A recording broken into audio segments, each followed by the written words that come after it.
बिस्मिल्लाहिर्रहमानिर्रहीम। अस्सलाम वालेकुम स्टूडेंट्स। तो आज के लेक्चर के अंदर हम जिस टॉपिक को डिस्कस करेंगे वो है द थिंग्स दे कैरिड, जो कि एक स्टोरी कलेक्शन है टीमो ब्रेन की। तो इसको हम डिस्कस कर रहे थे। पहले हमने 2 लेक्चर्स में इनकी कुछ स्टोरीज़ को कवर किया।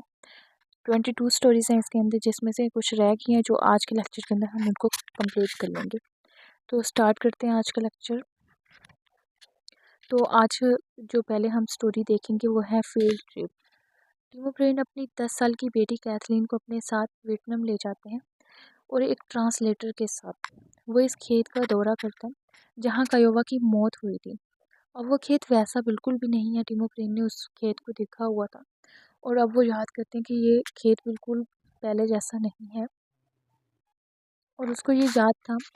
टीमो ब्रेन पानी में उतरकर उस जगह पर कायोवा के ट्रेडिशनल शूज़ दफन कर देता है जहाँ उसे लगता है कि कायोवा का बैग मिला था। कैथलीन एक बूढ़े फार्मर को टीमो ब्रेन की तरफ घूरते हुए देखती है। जैसे ही वो देखती है तो वो अपने फादर को ये बात बताती है। वो कहती है कि मुझे ऐसे लगता है कि वो आपसे बहुत ज़्यादा नाराज़ है। वो आदमी आपको बहुत ज़्यादा घूर रहा है, आपको इस तरह से देख रहा है गुस्से से। लेकिन टीमो ब्राइन उसे तसल्ली देता है और उसे ये बात कहता है कि ये सब बहुत माजी की बातें हैं, इसलिए आप परेशान ना हो। इसके बाद जो नेक्स्ट स्टोरी है वो है the ghost soldiers. टीमो brain Vietnam में पेश आने वाले वाक़ये को याद करता है जब उसे दोबारा गोली लगी थी। पहली गोली लगने पर रेड कायली ने फ़ौरन उसका इलाज किया था, लेकिन जब उसको दूसरी बार गोली लगी तो वो तकरीबन मर ही गया था, क्योंकि नए मेडिक या भी जॉर्जनसन शदीद खौफ में जम गया था। जबकि प्लेटून दुश्मन की फायरिंग में था और टीमो ब्रेन को जॉर्ज जैनसन से बदला लेने का जुनून हो जाता है और एक रात वो जॉर्ज जैनसन को डराने की कोशिश करता है, लेकिन वो खौफज़दा बिल्कुल भी नहीं होता। वो बिल्कुल भी उससे नहीं डरता। आखिर में टीमो ब्राइन अपनी नाराज़गी छोड़ देते हैं और जब वो दोनों बराबर होने पर एग्री हो जाते हैं। नेक्स्ट जो स्टोरी है वो है नाइट लाइफ।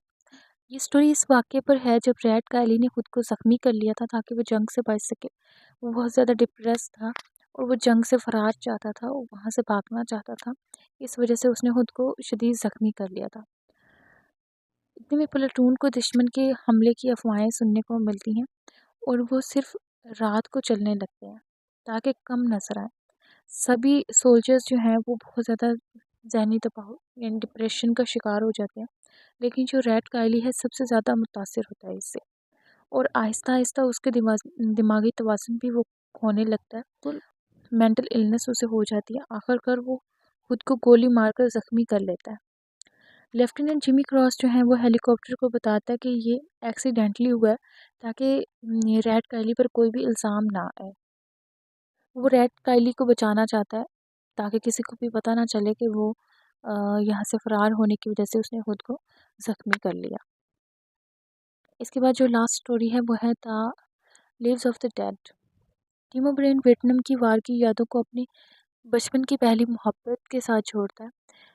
लिंडा नाम की एक लड़की होती है जो बचपन में उसके साथ बहुत अटैच होती है। वो उसको बहुत ज़्यादा चाहता है, बहुत पसंद करता है और लिंडा की मौत से उस वार को जोड़ता है। इस वार की जो यादें हैं उसको लिंडा की मौत के साथ वो जोड़ता है, जो 9 साल की उम्र में ब्रेन कैंसर की वजह से मर गई थी। और लिंडा वो पहली लाश थी जिसे टीमो ब्रेन ने फर्स्ट टाइम अपनी लाइफ में देखा था। और वो कहता है कि कहानियाँ इंसानों को ज़िंदा रख सकती हैं और इस तरीके से लिंडा हमेशा मेरे दिल में ज़िंदा रहेगी और इसलिए मैं वार स्टोरीज़ लिखता हूँ और लोगों को सुनाता हूँ। और यहाँ पर सब स्टोरीज़ का एंड हो जाता है। तो इसके बाद हम इसके थीम्स को देखते हैं, जिसमें बर्डन का थीम है। बर्डन यानी कि फ़िज़िकली भी होता है और इमोशनली भी होता है। फ़ौजी क्या करते हैं, फ़ौजियों के साथ सिर्फ हथियार, खाना और सामान नहीं होता, बल्कि डर, गिल्ट और यादों का जज़्बात का बोझ भी होता है। लेफ्टिनेंट जिमी क्रॉस जो अपनी महबूबा मार्था के यादों का बोझ उठाता है और टेड लेवेंडर की मौत का ज़िम्मेदार खुद को महसूस करता है। मतलब ये कि जो फ़ौजी हैं वो सिर्फ हथियार ये सारी चीज़ें अपने साथ नहीं लेके जाते या खाने-पीने का सामान अपने साथ नहीं लेके जाते, बल्कि वो बहुत सारा बोझ लेकर जाते हैं, बहुत गिल्ट लेके जाते हैं, बहुत फ़ियर लेके अपने साथ जाते हैं। तो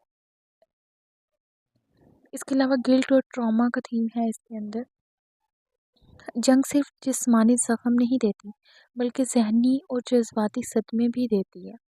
नॉर्मन पॉकर जो है उसी को देखें तो नॉर्मन पॉकर जो है जंग के बाद नॉर्मल ज़िंदगी में एडजस्ट नहीं हो पाता और गम और पछतावे का शिकार हो जाता है। टिमो ब्रेन एक दुश्मन सिपाही को मारने का गुनाह महसूस करता है।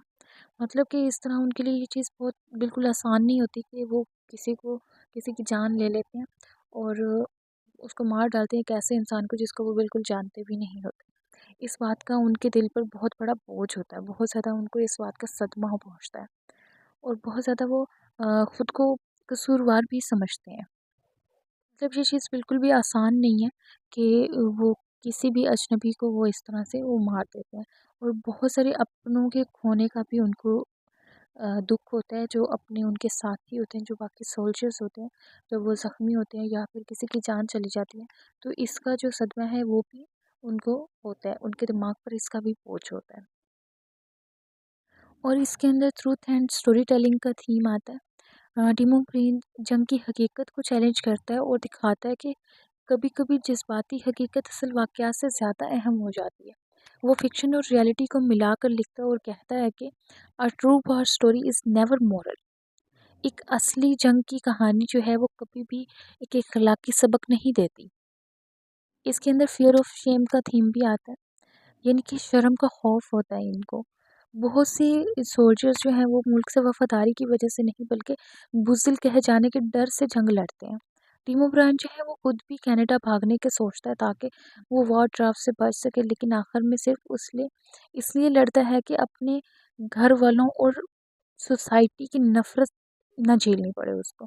उसको सोसाइटी का खौफ है जिसकी वजह से वो सिर्फ़ लड़ता है।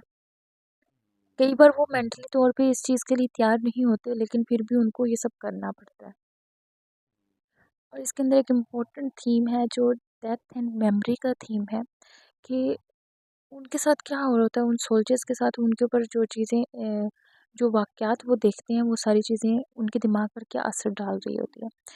ये जो बुक है, ये एक्सप्लोर करती है कि यादें लोगों को ज़िंदा रख सकती हैं। टीमो ब्रेंट जो है वो अपनी बचपन की दोस्त लिंडा का ज़िक्र करती हैं, जो छोटी उम्र में मर जाती है कैंसर की वजह से, और दिखाता है कि स्टोरी लिखने के थ्रू वो उसकी यादों को ज़िंदा रख सकता है। बिल्कुल उसी तरह जिस तरह वो अपने जंग के सिपाहियों को, जंग में जो उसके साथ सिपाही होते हैं उनको वो याद रखता है। ये बुक जो है ये सिर्फ़ जंग के बारे में नहीं है, बल्कि जंग किस तरह इंसान को बदल देती है और किस तरह वो उसका बोझ हमेशा साथ लेकर चलता है। कि किस तरह से वो उस ट्रॉमा को फेस करता है, वो सारी जो यादें हैं उसको वो अपनी लाइफ के साथ लेकर चलता है। अपने प्यारों के खो जाने का वो दुःख भी अपने साथ लेकर चलता है। मतलब उनके सामने कितने लोग जाते हैं जान से, तो वो उन सब चीज़ों को वो खुद अपनी आँखों से देख रहा होता है, लेकिन फिर भी उसको हिम्मत बढ़ानी होती है कि जंग के दौरान एक अगर एक की डेथ हो जाती है एक सोल्जर की, तो फिर भी उसको छोड़कर उनको जंग पर फ़ोकस करना होता है। पूरी स्टोरी कलेक्शन जो है ये तमाम सोल्जर्स के गिल्ट और ट्रॉमा और उस बर्डन पर लिखी गई है जो उनके दिमाग इमोशनली वो कितने ज़्यादा कमज़ोर हो चुके हैं, ये सब कुछ देखकर अपने सामने खून बहता देखकर, और किस तरह से उनके दिमाग पर इस चीज़ का असर हुआ है। तो उम्मीद करती हूँ कि आपको अच्छे से समझ आ गया होगा। अगर वीडियो अच्छी लगी हो तो वीडियो को लाइक कर दीजिएगा, चैनल को सब्सक्राइब कर दीजिएगा। मिलते हैं नेक्स्ट वीडियो में, तब तक के लिए अपना बहुत ख्याल रखिएगा। अल्लाह हाफ़िज़।